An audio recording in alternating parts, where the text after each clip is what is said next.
Charles Blow, it's a pleasure to have you here, a new guest at this table, virtual table. I want to start first with your reaction about what this conversation should look like. Well, I think it's been a bit muddied, and we need to unmuddy it, right? There is a replacement fact, and then there's a replacement theory. There is a demographic fact, according to all estimates, that white people will be replaced as the majority of the American population in this country by people who are non-white. That's just a fact. You can feel about how you want to feel about it. A lot of white supremacists are terrified by it. There are some people who are encouraged by it. They think more diversity is a good thing, but it is a fact. There are certain southwestern states that will, in the coming decades, become majority Hispanic, not just majority minority, but majority Hispanic. It's a fact. You can feel about how you want to feel about it. The theory part of it is another thing, which is that this is a plan by Democrats or Jewish people or whomever, and they're orchestrating this rather than it being a fact that is born out of basic migration and reproductive data. That is the universe that we need to be dealing with. And the problem becomes that this is all, the Republicans will never be satisfied dealing with it. The only way for white people to keep the numerical majority is for the country to shrink. For everybody who's not white to have a lower birth rate than people who are white, which would be an economic disaster. So what they do is that they attack it all the other ways that they can think to attack it. They attack immigration, they attack abortion because they believe that white women are not having enough babies. Every baby they save is a baby that adds to the domestic infant inventory, which I guess is a legalist term, but I think these people use it in terms of the way that they need to have more children just to keep up in the game of population. That is not going to stop. They're going to go after birth control. They're going to go after LGBT people because they believe that that is also siphoning away people who could be having children who are white. And here's the great irony of all this. It is not actually Black people who are going to be the replacements, right? If you look at all the projections, the percentage of Black people is going to hold relatively steady. But in the coming decades, there will be nearly twice as many Hispanics as there are Black people in this country, and eventually Asian people will become the largest share of the immigrant population. And so that is the thing. But because there's such a long legacy of anti-Blackness in this country, and because Blackness is the greatest contrast to whiteness, Black people continue to be the largest share of the people who are attacked as hate crimes on the racial scale. So what we need to hold both in both hands here. On the one hand, these are all young white men who are terrorists who are doing this, but on the other, is that it is Black people who are bearing the brunt of it, even though, according to their own theory, Black people are not the people who are doing the replacing. Michael Steele, I want to show you two things. First, this is Congressman Jamal Bowman on the Republicans' role in fanning the flames. We need a reckoning, and we need to look white nationalism directly in the face and finally do something about it. We continue to kick the can down the road on this issue. We need a process of truth and collective healing.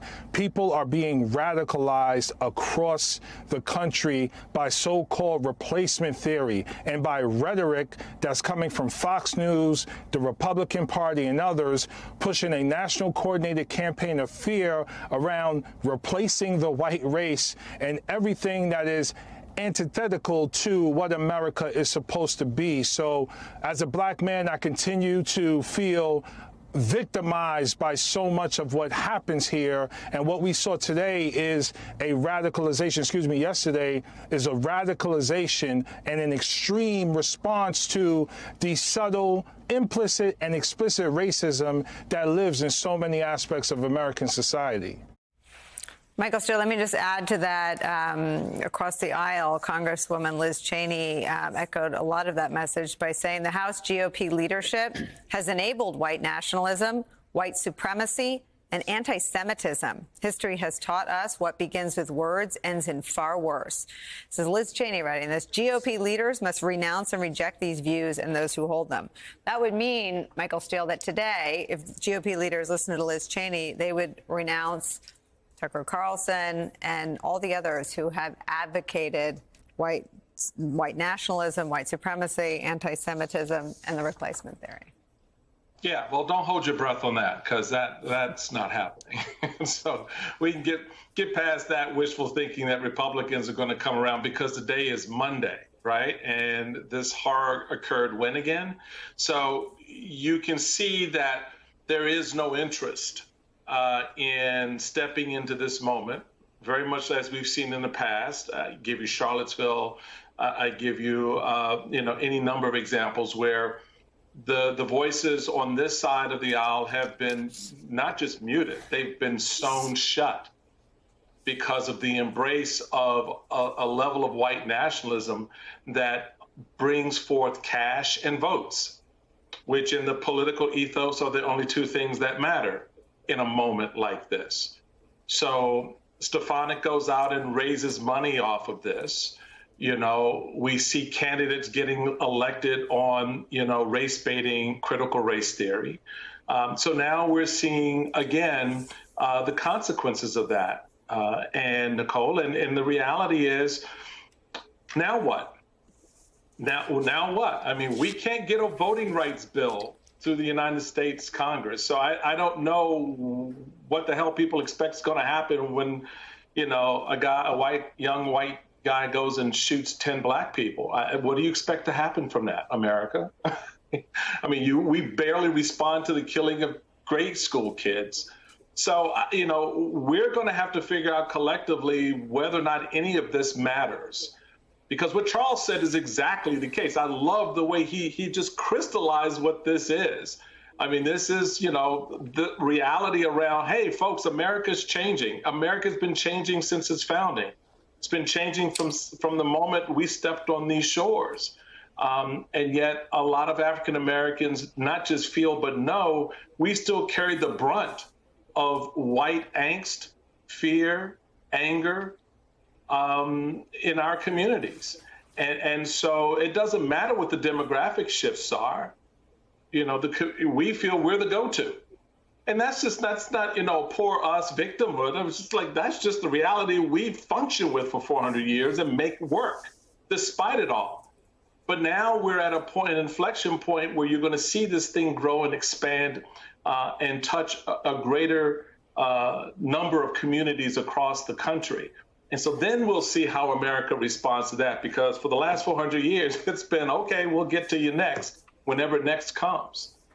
But Michael Steele, and there are two things here that should be unacceptable to every American. And in the halls here, the conversation is always the same thing about guns. If you slaughter babies at Newtown, you do nothing. That's everything you need to know about the United States of America. Frankly, you knew that after Columbine, right? Right. But the Republican Party, if you swap out Christopher Wray's testimony, and the sentence that Christopher Wray utters isn't by far the greatest threat in America is domestic violent extremism inspired by racial animus and white supremacy. When you swap that out with by far the greatest threat to the homeland in the year 2001, Robert Mueller was the FBI director, is radical foreign extremism. There was nothing the Republican Party wouldn't do to protect the American homeland from foreign extremists. Nothing. Why can't you convene a summit to have the Republican Party at least acknowledge the threat they now face from an ideology within its own ranks that is rotting and corrupting one of the two political parties in the country? Because there's been benefit received from those ranks. Where's been the penalty points ascribed to the party? Where have they been held accountable? I mean, we got folks running around saying January 6th was just, another day in Washington.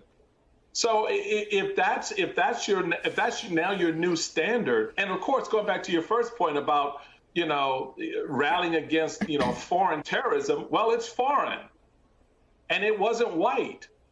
So of course it's easy to rally around that. You saw President Bush have to come out and tell the country, look, y'all, this ain't about Muslims. This is about bad people who want to do bad things to us, right? So again, he had to clarify in the moment because he knew if he didn't, that would be the rope everyone would swing from. And so without that clarifying conversation by our political leadership, yeah, an 18-year-old kid hearing, and seeing the likes of Stefanik and Gates and Marjorie Taylor Greene and go through the list, Kevin McCarthy out there either silently or directly affirming that form of nationalism, yeah, guess what happens? In a grocery store, in a town near you, you're at risk. And that's the problem, because the country doesn't have the leadership to really speak to this. It gets dismissed when Joe Biden talks about it, right? It's like, oh, there's Biden's border, and then you go down that rabbit hole. So and I guess one last point on this, Nicole, I get we always want to put it in a political box and say it's all these, right-wing Republican conservatives. I've had some conversation with just everyday white folks sometimes, and it's not, party is sometimes not the be-all and the end-all of this. This is an attitude. This is a feeling, I guess an idea that goes across party lines. And there are Americans out there. I mean, remember, Donald Trump got how many millions of votes?